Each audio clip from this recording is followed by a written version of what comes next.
This massive student process at the University of Puerto Rico, the Caribbean has been an emancipatory space, at least to those of us from outside of the Caribbean, and I know for many people here, where imperialist intervention and colonial legacies seek to entrench their control, and where people's movements continue to challenge and resist the domination of their lives and insist on the liberation of their communities. This panel then seeks to address these questions by defining Palestine as a justice-centered knowledge production project, through which we can examine the possibilities and limitations of comparative studies by understanding the Caribbean not as an area studies, but as a space for transnational imaginaries, retrieving the archives of international solidarities that are not simplistically confined to opposition to Israeli or US policies or to saving narratives, but that are concretely grounded in critical comradeship and in identifying and recognizing the dignity and validating the lived experiences of colonized and marginalized communities.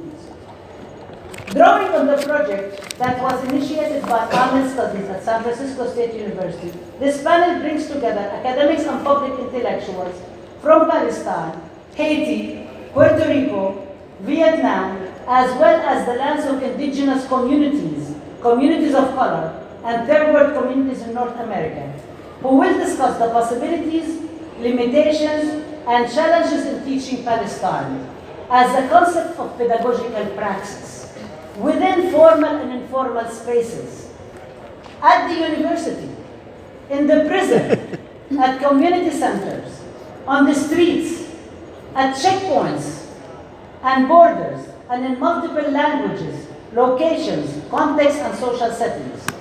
While placing Palestine at the center of inquiry, teaching Palestine is imagined and is an indivisible approach to justice-centered knowledge production, comparing and contrasting pedagogical experiences, social movements, and cultures of resistance in multiple settings is not only intellectually exciting, it is necessary and timely for our current historical moment. The context in which this project emerges builds on two main ideas, the historical and the contemporary. We cannot do one without the other.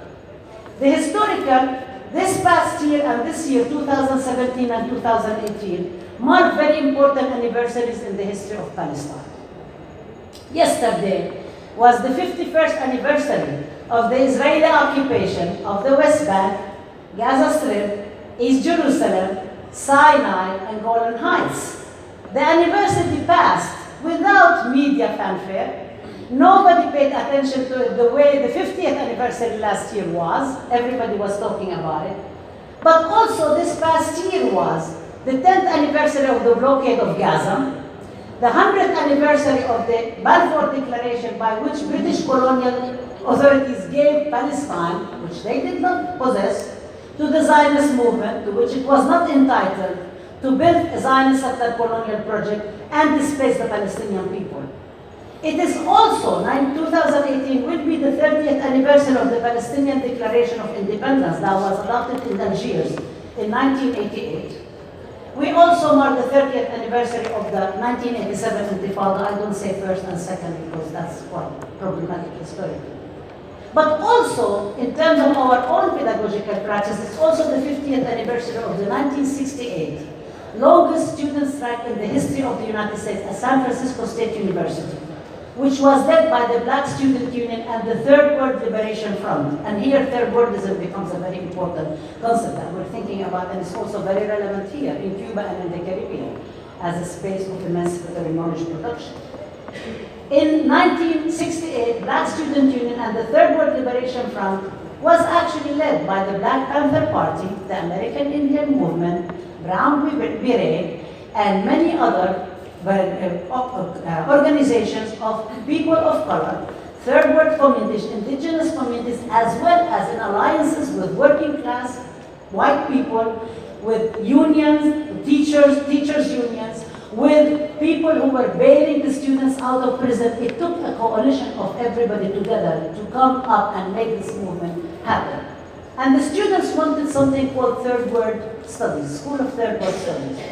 The university turned around and gave them a College of Ethnic Studies, thinking that by allocating them to ethnic studies, they can basically allocate communities of color and indigenous communities to spaces where they know where their place is and stay in their own place, and not contest the assimilation of Americanness into Americanness.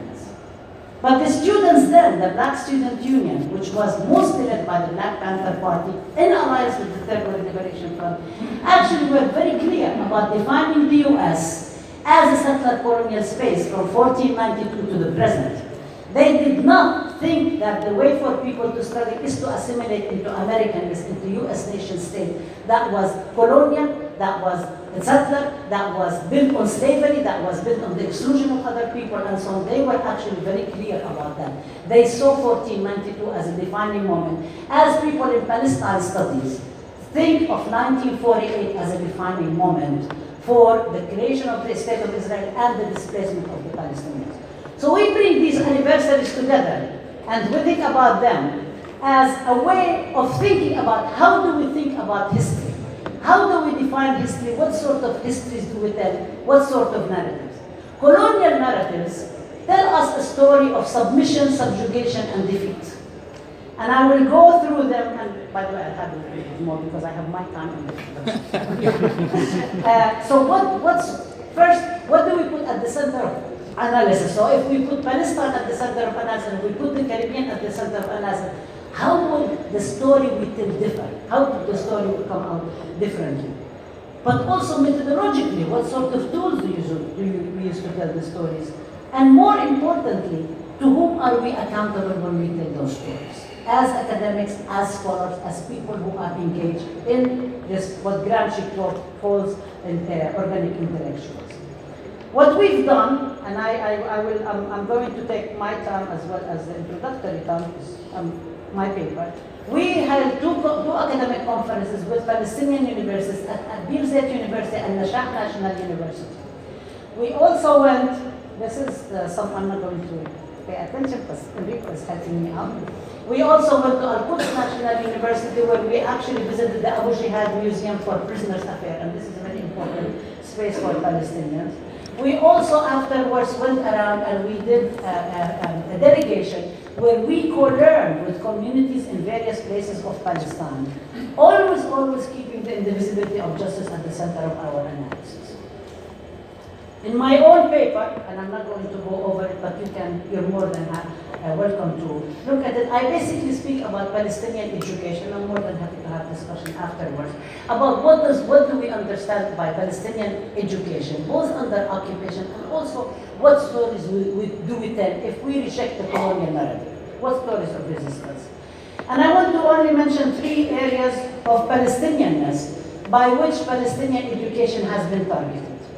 The first one by the Israeli state of Palestinians who are under Israeli rule from 1948 to the present, who were actually placed under curfew, military curfew, 1948 to 1966. And the education of Palestinians under Israeli rule was intended to convey the same message, the colonial narrative, and produce Palestinians as docile citizens who internalize colonialism and become not the Palestinians of their own destiny, but the Arabs of Israel, as a minority in their own land, but as a minority of the Israeli settler colonial state. However, the teaching of Palestine, I'm not talking about capital letter now, teaching of Palestine in general, becomes a very emancipatory project to assert and affirm first Arabness as opposed to Israeliness or the Arabs of Israel. And this is in the words of Mahmoud Darwish, the Palestinian well-known poet who says, write down, I'm an Arab. And when he says, write down, I'm Arab, he is not saying, write down, Arab, I'm not a Palestinian. He is saying, write down, I'm an Arab. I'm somebody who belongs to these lands. But then the Palestinianness that we saw at the Day of the Land, which was the last day we were in Palestine, and we're not anywhere. This is the memorial to the martyrs of 1976 of the Day of the Land that was started there. But where every single symbol was assertion of anti-colonial resistance to the Israeli colonial narrative. It is also not a coincidence that on the March 30th, 2018, the Great March of Return of Gaza begins.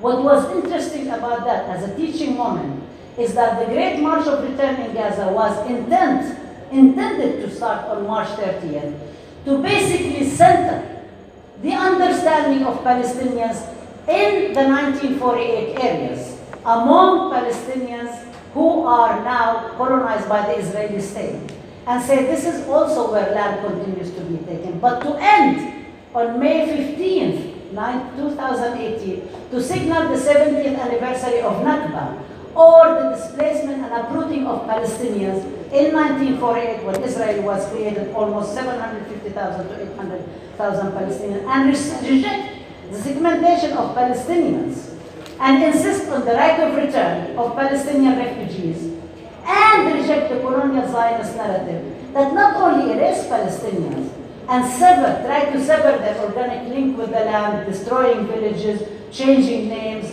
taking over everything, but also that depicted Palestinians as helpless victims who are refugees waiting for the charity of the United Nations and other international communities. Not that the international community does not owe a Palestinian a debt. As Cuba said on November 29, 2017, on the day of the partition of Palestine, which became the day of international treaty with the Palestinian people, they said that the world owes the Palestinians a debt to support their right to gain their self-determination.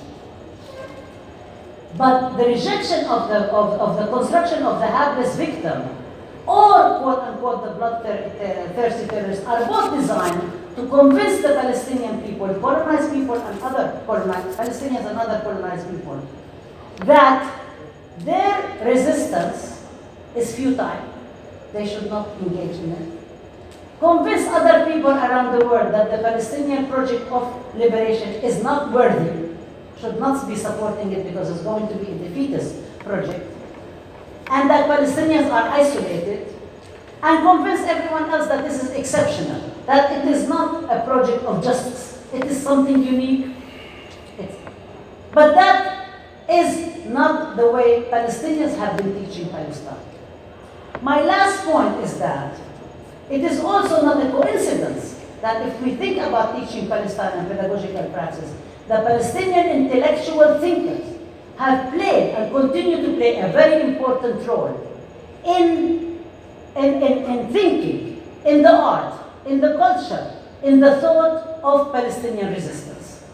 And it's also not a coincidence, these are also the same people who've been targeted by assassination by Israel, exactly like the Arab thinkers in the United States and elsewhere who've been targeted by CONTINPRO, and we know many examples from the histories of Cuba, we know many examples from the history of Puerto Rico, from around the world. Every single time people rise up, the forces of oppression actually seek to put them down and destroy the intellectual people around them. But this is where also it's really important to tell this kind of narrative, to challenge the narrative of colonialism. So I'm going to stop at that by sharing with you a very small story. And I want to speak at the National Students for Justice in Palestine in Houston in October. I was picked up at the airport by the president of the Students for Justice in Palestine Houston chapter. I asked him, where are you from? And he said, Safuriya. Safuriya is a village near Haifa that doesn't exist anymore. It was destroyed in 1948, but he still remembers. And in the back seat with him was a young kid whose name was Muhammad al-Kurd. And he is the grandchild of Nabil al-Kurd, who is a 99-year-old woman who until today refuses to give up her house for the Israeli settlers that are trying to displace her. The old Nabil continues to struggle. Muhammad writes poetry about his grandmother and Palestine. And the young student from the Students for Justice in Palestine remembers the village that's been totally destroyed. These are the narratives that teaching Palestine, pedagogical praxis, and the indivisibility of justice insist. It insists on the non-exceptionality of Palestine, that Palestine is a question of justice, like every other question. It insists on holding ourselves accountable to our communities, and it insists on linking up scholarship, pedagogy, and advocacy together. Thank you.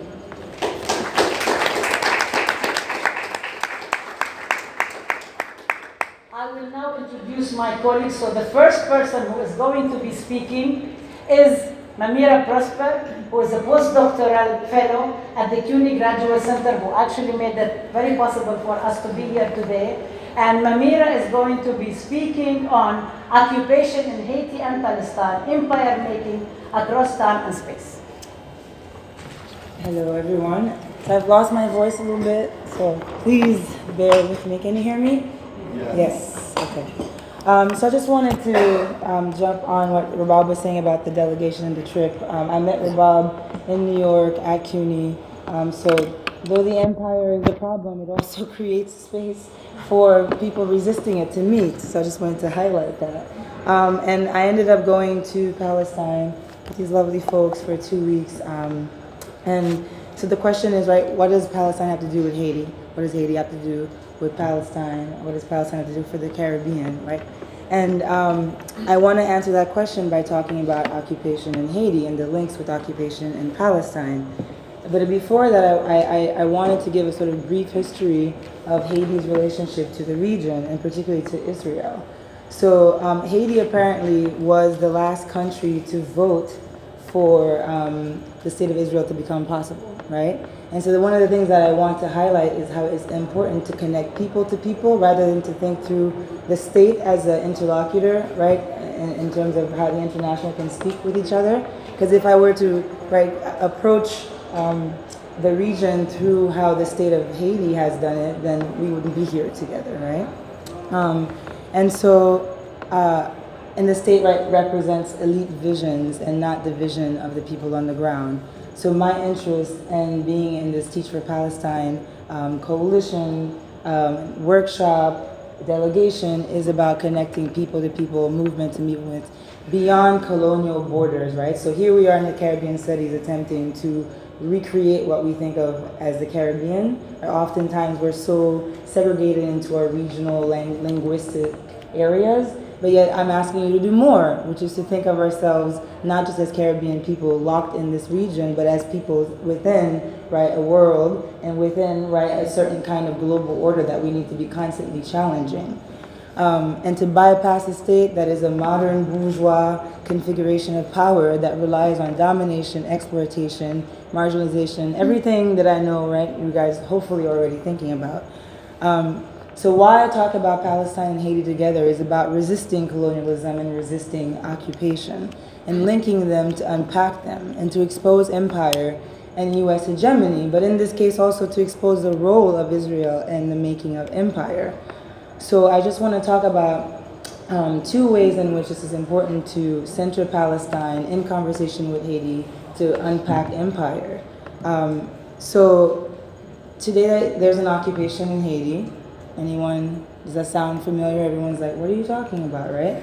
There's a way that Haiti, like Palestine, in different ways, right, is exceptionalized. So the fact that since 1994, particularly also since 2004, and more so after the earthquake, the world has accepted the fact that military occupation is happening in Haiti, and sovereignty has been challenged, but everyone is fine with it, right? Haiti is this place with a bunch of unruly black people who can't get their stuff together. And of course it's appropriate for the UN, right, and the US to come and save us and show us the right way, right? So we continue to be locked into these civilizational discourses that we don't challenge.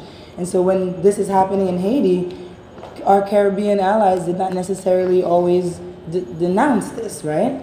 And Haiti is continually put in the space of what is exceptional.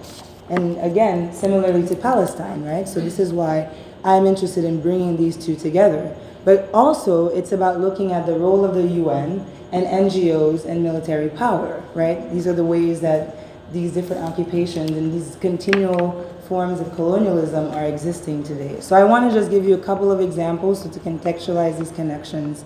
right? So again, the UN is this important space where all these decisions at the global level get made, right? So the UN becomes the way that the state of Israel comes to be. The UN is also the space where folks decided that there should be an occupation in Haiti, right? In 2004, when Brazil basically makes its pitch to be able to go in their own project of their own, sort of dream to become regional hegemon, right? That they come into Haiti, right? So the connection is even deeper for me. When we look at, for example, the arms that Brazilian army were using, right? So Brazil and Israel have an arms cooperation. So they come to Haiti, they go into what, if I'm sure you guys know the word favela, that's sort of people have imagination of Brazil, but they go into Cité Soleil, which would be the equivalent of a favela, right, in Port-au-Prince, Haiti, where essentially that space becomes a lab in which the Brazilian army essentially practices its military project. This is also the same Brazilian army, after having spent some time in Haiti and Cité Soleil, that is also taking people out of the favelas right before the World Cup, right? So we think about how these technologies are exported, right? Arms coming from Israel being used in Haiti to oust Haitians and what U.S. might call lower income neighborhoods, but it also is the same technology that's being exported back into Brazil to target Afro-Brazilians, right? So these links are actually much more direct than they are these sort of philosophical conversations about justice, right? So I think I want us to keep thinking about these links, right? That we need to be thinking about these ways that the U.S. and particularly Israel. Israel is also very instrumental in training many Latin American armies, right? So, for example, Chile, there's a direct connection that Israel has gone in and is training the army on the ground, right? So we need to be thinking about Israel much more critically in this region, because Israel is already and has already been there. Israel was also very instrumental throughout the 1950s and 60s in supplying arms to counter revolutionary movements in the Caribbean and Latin America, right? So these are things that are not new, and sort of my argument is that though we're living in this neoliberal time that seems distinct and special, in fact it's just a concentration of what already was, right? And whether we're looking at how, right, these different powers have coordinated the management of the planet, right, or whether through NGOs, right, through the UN, through military exchange, right? So this is very important for us, and looking at Brazil became the way for me to actually see how Israel was actually already in Haiti, already indirectly, right, in those ways in Haiti. And so I think that we need to continue these conversations between people and bypass the state completely, right? Because they're involved in another project that is not ours. And this is part of why I've been connecting with folks who are on this panel to think beyond our borders, to think beyond the Caribbean, right? Within something else that needs to be able to link us to think through what the global world order is and how do we challenge it and how do we rearrange it. So I'm giving my time to more people, but this is part of why I brought this panel to this conversation, because I think Caribbean studies should be the place that we're having these critical discussions, that we're challenging not just U.S. hegemony, but the entire coordination of the empire through the UN, through NGOs, and particularly through, right, Israel and its, sort of military scientific project that is going to affect all of us, as a matter of fact, right? So I want us to think about that, and I wanted to bring this conversation here. Thank you so much. Thank you.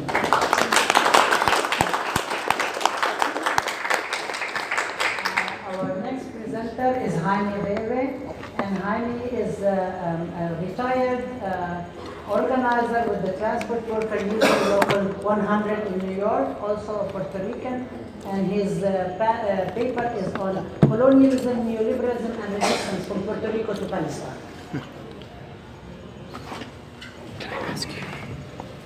Good afternoon, everyone. One of the reasons we want to have this panel, and we are thankful for the opportunity to present at this conference, is that whenever the issue of Palestine or Israel is raised in the larger dominant society or the dominant major media outlets in the U.S. specifically, and even around the world, and even in what we would say, quote unquote, the third world, there is always this perception that there's an exception, that this is an exceptional situation, too complicated for us to address, and that it is a divorce, as though the question of Palestine is a divorced political reality that we cannot connect to our own realities. And this is what we want to challenge.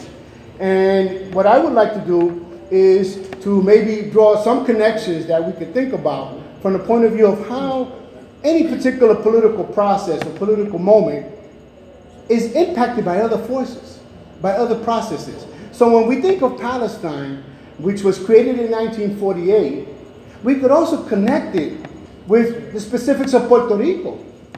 Puerto Rico colonization, which began in 1898, was transformed or masqueraded as a new form of sovereignty that was not supposed to be colonial between the period of 1940s to the 1952, where all of a sudden Puerto Rico was no longer a direct colony of the U.S.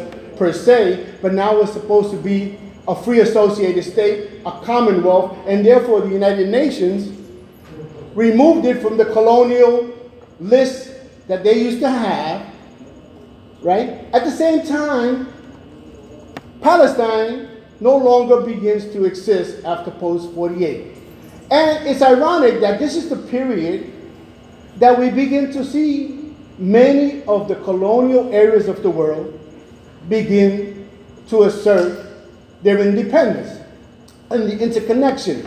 But Puerto Rico and Palestine specifically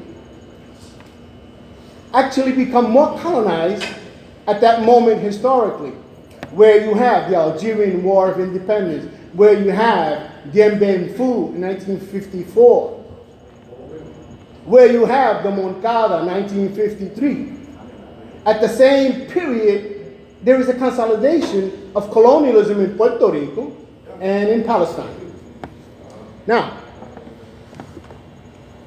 and the colonization of Puerto Rico and Palestine was not some graceful process. It was a process of shock and awe, as we have come to know this term, both Puerto Rico and Palestine. It wasn't a benign process. The earlier years of the colonization process, where there were a lot of connections to it. The national identity was suppressed. The language was suppressed. Military rule persisted and existed.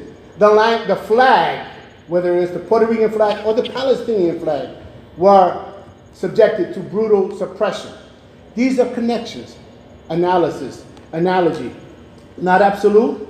Every single historical moment and process or political entity is not absolute, but there are certain threads, especially if we think of colonialism. And in this, I would argue that we need to revisit Aimé Césaire's discourse on colonialism, which was an absolute condemnation of colonialism and a call for the re-articulation of colonialism as brutal, naked suppression of identity, culture, and political reality, and the need for independence.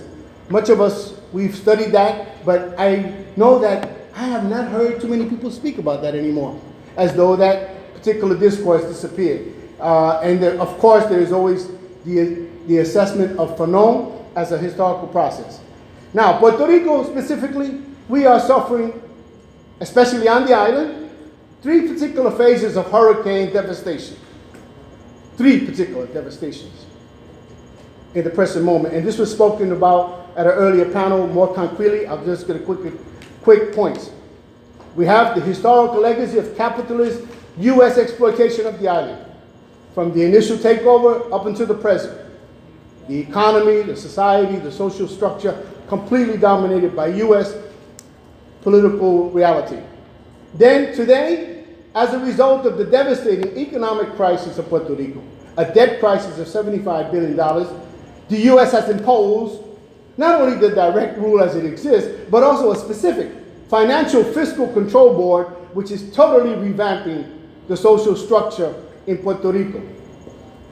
Dictatorial, mandatory rules that actually bypass the so-called free associated sovereign form of government that was supposed to be established. And then, of course, there's the aftermath of the hurricane itself, the devastating consequences where you still have many parts of Puerto Rico subject to no electricity and devastating means of transportation, existence, and other things that were addressed earlier today.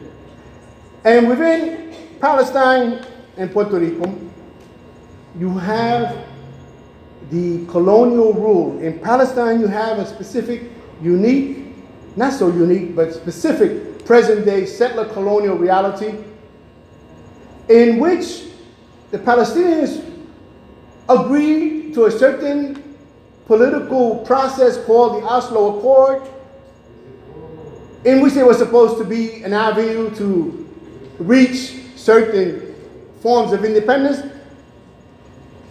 establish a so-called nominal Palestinian authority, which was supposed to have certain sovereignty rights.